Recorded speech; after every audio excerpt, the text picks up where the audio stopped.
দাঁড়ান দাঁড়ান দাঁড়ান, ভিডিওটা স্কিপ করবেন না। আজকের ভিডিওটা স্কিপ করলে কিন্তু একটা ইউনিক রেসিপি আপনার অজানাই থেকে যাবে। যদি সেটা জানতে চান তাহলে অবশ্যই আমার ভিডিওটা একদম প্রথম থেকে শেষ পর্যন্ত দেখবেন।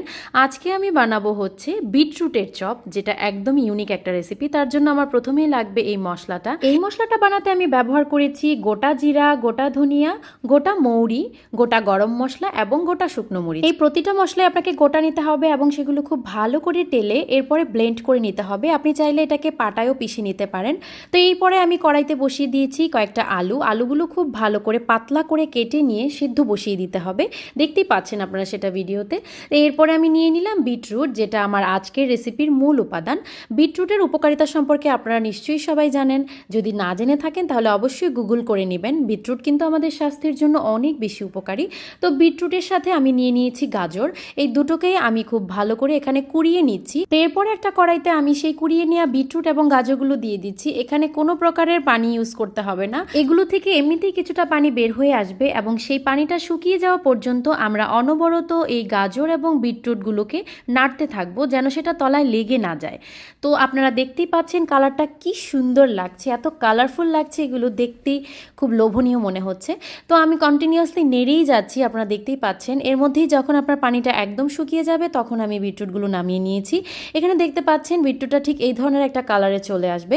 তো এই ফাঁকে আমি একটা বোলের মধ্যে বিটরুটগুলো নিয়ে নিয়েছি এবং যে আলুগুলো সিদ্ধ করেছিলাম সেই আলুগুলোকেও খুব ভালো করে মেশ করে নিয়েছি। এখন আমি এই আলু এবং বিটরুটগুলোকে খুব ভালোভাবে মেখে একসাথে মিক্সড করে নিয়েছি। এখানে আমি দিয়ে দিচ্ছি 1 টেবিল স্পুন কর্নফ্লাওয়ারটার কারণে বাইন্ডিংটা খুবই ভালো আসবে। তো এরপরে আমি দিয়ে দিচ্ছি সেই ব্লেন্ড করে রাখা মশলাটা। এখানে আমি 3-4 চামচ মশলা ইউজ করেছি। এরপরে দিয়ে দিলাম পরিমাণ মতো লবণ, আর এরপরে দিয়ে দিচ্ছি এই বাদামগুলো।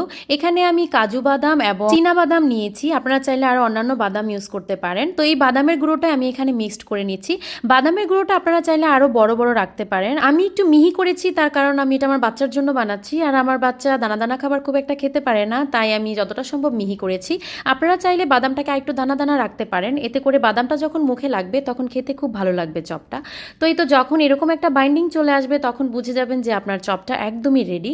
তো এই পর্যায়ে আমি চলে যাচ্ছি নেক্সট প্রসেসিংয়ে। আমি এখানে একটা বাটিতে একটা ডিম ভেঙে নিয়েছি এবং ডিমের মধ্যে পরিমাণ মতো কিছুটা লবণ দিয়ে ডিমটাকে খুব ভালো করে ফেটে নিচ্ছি। তো এরপরে আমি এখানে নিয়ে নিলাম আমাদের নিজেদের বানানো ঘিটা একদম আজকেই নতুন খুলেছি, তো ঘিটা নিচে জমা হয়ে আছে, তাই আমি ঘিটাকে খুব ভালো করে মিক্সড করে নিলাম।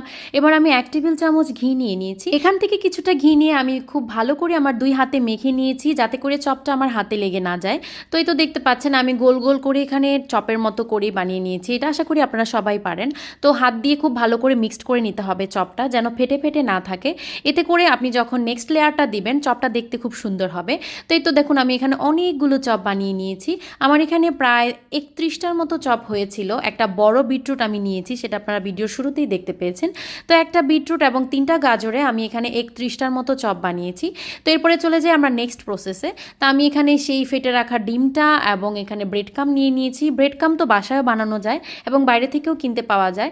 তো আমি এখানে আমার বাসায় টোস্ট বিস্কুট ছিল, সেটাকেই গুঁড়ো করে নিয়েছি ব্লেন্ডারে। তো এরপরে প্রসেসিংটা একদমই সহজ, আমরা নর্মালি যেভাবে বাসায় কাবাব বানাই বা চপ বানাই। তো এই প্রসেসেই আমি প্রথমে ডিমের ভেতরে চপটাকে ডুবিয়ে নিলাম এবং এরপরে আমি চপটাকে ব্রেড কামের উপর দিয়ে দিলাম। তো ব্রেড কামটা খুব ভালো করে চপের উপর ছড়িয়ে দিতে হবে, যেন পুরোটা চপের মধ্যে ব্রেড কামটা লেগে যায়, এবং হাত দিয়ে যে এক্সট্রা ব্রেড কামটা থেকে যাবে সেটাকে ঝেড়ে ঝেড়ে দিতে হবে।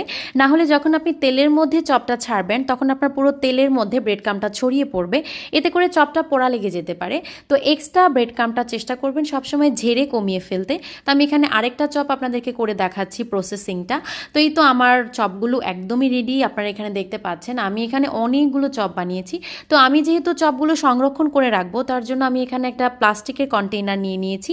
সেটার ভেতরে আমি প্রথমে একটা টিস্যু দিয়ে আমি 1 লেয়ার চপ রাখলাম এবং তার উপরে আমি আরেকটা টিস্যু দিয়ে দিচ্ছি। এভাবে করে আমি প্রায় 4টা লেয়ারের চপ রেখেছি। বাকি চপগুলো আমরা ভেজে সাথে সাথে খেয়ে ফেলেছিলাম। তো এই তো দেখতে পাচ্ছেন আমি এখানে চপগুলো খুব সুন্দর করে লেয়ার করে রাখাতে আমার চপগুলো টিস্যুর সাথে লেগে যাবে না এবং চপগুলো আপনি খুব ইজিলি যখন ফ্রিজ থেকে বের করবেন ভেজে খেতে পারবেন। তো এরপরে আমি আপনাদেরকে কয়েকটা চপ ভেজে দেখাচ্ছি। আসলে ভাজার সিনটা আমি খুব ভালো করে ভিডিও করতে পারিনি, সবাই খাওয়া নিয়ে এত ব্যস্ত হয়ে গিয়েছিল।